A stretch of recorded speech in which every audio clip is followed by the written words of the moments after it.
Keeping it local into the evening tonight, right here on your flagship home of the Caps, the Nats, the Wizards.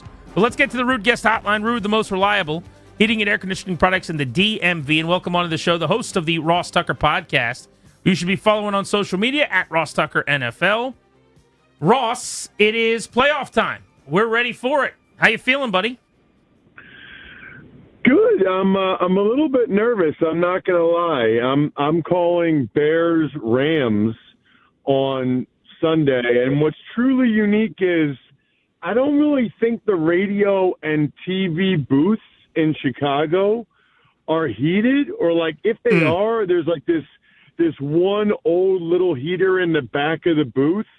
I haven't done a game there in a couple years, but I remember being freezing, and now there's some talk that with the wind chill, this will be like the coldest game ever. So I'm not going to lie. I'm packing already. I got a lot of stuff loaded up, but I don't know what the deal is. I never really believed my dad when I was growing up, but I get way colder now in my mid-40s than I did when I was in my 20s. So true. That's such an accurate statement. Well said, sir. I am going to remind you, though, Ross. So it sounds like you're in the booth doing the color commentary. I'm old enough to remember Ross being on the sideline for some of these games. So at least you've got some heat now. I mean, it used to be enclosure, and you still do and have obligations on the sideline occasionally for Westwood One. But you're down there roaming around in 12 degrees. Well, Monday night I was on the sideline in Pittsburgh, and that was cold. I think I spent more time in front of the hot dog heater on the sideline than any of the players. Every single commercial, every TV timeout, 3 different times I had to move because the Texans long snapper wanted to use the heater for his hands. I was like, all right, yeah, go ahead, bro, go ahead. You're like, that's fine. At some point, he's like, come on, man. Like you thought it was your heater. Right. How about the game? I was like, all right, dude, you can do it now. So, no, I'm telling you, though, this is crazy because I'm with Kevin Harlan Sunday. Nice. And we called a couple years ago, I think, like what very possibly is the coldest game ever. It was in Kansas City. It was the Dolphins and the Chiefs. And what's weird is the Chiefs have the only, that I can recall, enclosed booth. So there's windows in front of you that you cannot remove. When I tell you guys, it was so cold, okay, that we would talk and the glass in front of us would get frozen over. So literally, it's kind of gross actually, but the condensation that comes out of your mouth when you're talking, it would hit the glass and immediately freeze to the point where we couldn't really see the field that much, and we were trying to scrape it off. We finally got, like, rubbing alcohol. That's how cold it was. Yeah. Wow. But I didn't care because I was warm. I was inside. I was happy as can be. This will be different because this is like a wide-open booth. There's no windows. Like, you're open. You're out, which is, it's better. You kind of feel the atmosphere more, if I can say that word. You feel the crowd a little bit more. But I'm going to be freezing my you-know-what's off. Ross Tucker with us on Grant and Danny. We were talking earlier about the coaching element of this game. Ben Johnson's got this kind of self-created rivalry with Matt LaFleur. LaFleur is the best friend of Sean McVay. Mike LaFleur is on the staff. McVay kind of acknowledged today, wink, wink, nudge, nudge, that he's talked to LaFleur this week. What do you make of Ben Johnson, the handshake, the post-game locker room, bleep the Packers, former player? Do you have any issue with it? Do you think it adds something? Do you think it's a classless? Like, where are you at on it? Well, so number one, I'm in the media now, so I love it. I absolutely love it, and I think it's fantastic.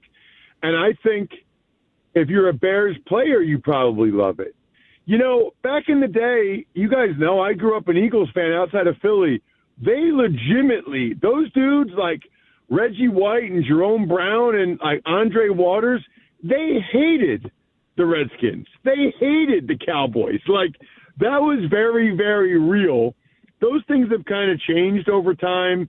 These guys all, like, train together and whatever. But I kind of like that it's a real rivalry. I appreciate that aspect of it. We could talk about the language or whatever. it's they choose to post that stuff on social media, but I like it. I like it. Now, I don't know if I was a Packers player, that would probably give me a little bit of an edge and fuel me as well. But I'm kind of a fan of it. And I got to tell you, I'm extremely impressed by Ben Johnson from the aspect of it feels like every other really good play caller, game planner, play designer, it feels like they're all from ultimately the Shanahan tree. So whether it's Kyle Shanahan, Sean McVay, Mike McDaniel, Kevin O'Connell, basically most of the people that used to coach for the Redskins, back in the day, as guys, I'm sure talk about all the time. So Ben Johnson's like self-made, like Ben Johnson, to my knowledge, did not coach with any of the McVay, Shanahan tree. He did. And yet his offense is awesome. I love his offense. I love his play designs, play calling. So I guess I kind of have an appreciation that Ben Johnson did it on his own and kind of came up with it. I'm sure he had, mentors and I'm sure whatever, but it's nice to think and know that you can be a good play caller and you didn't have to come through the McVay-Shanahan lineage. Our guy Ross Tucker with us here on G&D. Let's go to that AFC game on Sunday. Texans-Patriots. That Texans defense is unbelievable, but, the Patriots are at home. Drake May's been so good, maybe the MVP this year. How do you see that one? So the Nico Collins part of it really stinks because I'm of the mindset that, they're really, a lot of times guys are really like, 5 or 6 guys that are true difference-making players that really make the difference in the outcome of the game. And I know, the left guard's important and blah, blah, blah. Look, I was a left guard. But I think there's only a handful of guys that really make that much of a difference. Nico Collins is kind of a difference maker for the Texans. So that's a bummer. That said, I still like them to win. And, in fact, I said this week on the Ross Tucker Football Podcast. I think the Bills and Texans are both going to win as underdogs on the road because in the Bills-Broncos game, you look at the betting line, they're projecting it to be a close game. I'm not taking Bo Nix over Josh Allen late in a close game. Sorry, I'm not doing it. Josh Allen's incredible. And then Texans-Patriots, I don't think people realize what this Texans defense is. I think they have a chance to do like a 2000 Ravens, a 2002 Bucks. They have the best pair of edge rushers in the league. They have the best corners in the league. They probably have the best tackling secondary I think I've ever seen. And I just can't imagine that C.J. Stroud is going to lose his mind and fumble 5 times and have 3 turnovers again. I don't think that's a thing. I don't think that's going to happen. And so I'm taking the Texans to win like 16-13, maybe even 13-10. Wow. The only thing that gives me a little bit of pause is Drake May's legs because that's a tough thing for any defense to overcome. Yeah, and we saw that 60-plus rushing yards in a round 1 win over the Chargers on a night where their defense had their way with the Patriots O-line. Ross Tucker is with us on Grant and Danny. So we do this thing on the show called Confidence Points Picks where we kind of pick games against the spread.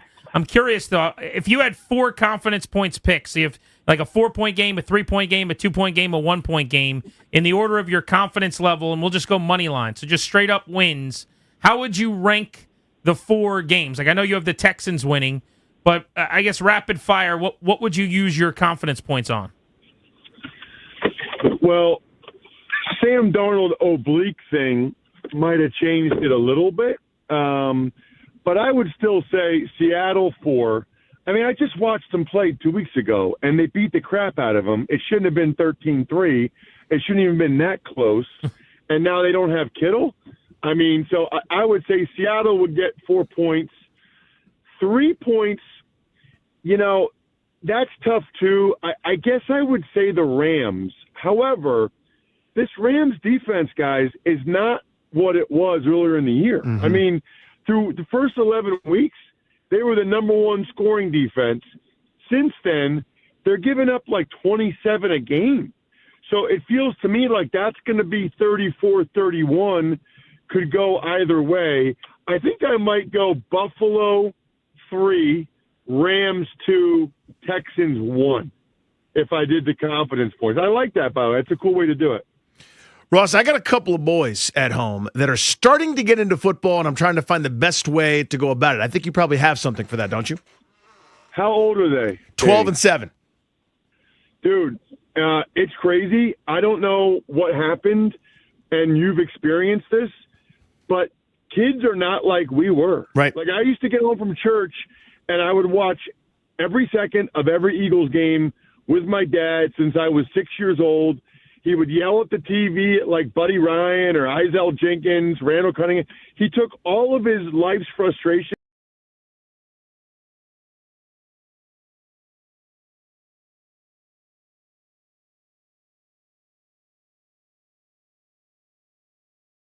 They want to be on their iPads. They want to be in the other room, and then or maybe they're even in the room, but they're in their iPad, and then they'll just look up when I yell or there's like a touchdown. So thankfully I met these guys from futurefans.com. Grant's aware of them. Interestingly, too, by the way, last year, the market where they sold the most was DMV, was you guys. Futurefans.com, because people were so excited about Jaden Daniels, the playoff run. They wanted to have that quality time with their kids. They wanted them to be able to be fans of Washington and like they were growing up. I'll be really curious, actually, after this interview to see how many Washington fans still go to futurefans.com, still want their kids, their grandkids or whatever to watch the games with them. It's funny. My guess is it won't be quite as hot as it was a year ago, but it still should be. Buy low. It's like a stock. Buy low on the Commanders again now. It's going to go up again. I think I texted you about this last year, not on air or anything, but so I got it for my kids last year, and I'm serious. Throughout the NFL season, we were still using some of the activities and things, and 100% dead serious. Like, my daughter still will bring me the book during games, and we'll still go through some of the activities. My son, some of the drills that they have in there, the little fun activities you can do in the basement, like, he'll still do them. They absolutely loved it. We used it during the Super Bowl and kept score. And I mean, it really is something that they were locked in with. Yeah, it's awesome. And I'll tell you one more thing. And for people that are just tuned in, it's futurefans.com. I met these guys. They kind of cracked the code on how to get young kids to understand and love football, which is why I invested. But the bigger reason, which you guys can appreciate, is these sports leagues, all of them, they're scared to death right now.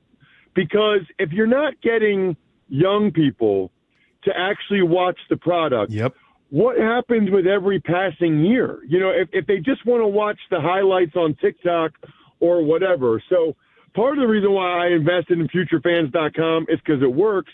The other reason is because I think these sports leagues, they're going to have to try everything. I mean, they got to try something to get young people to watch the whole game, to watch their sport.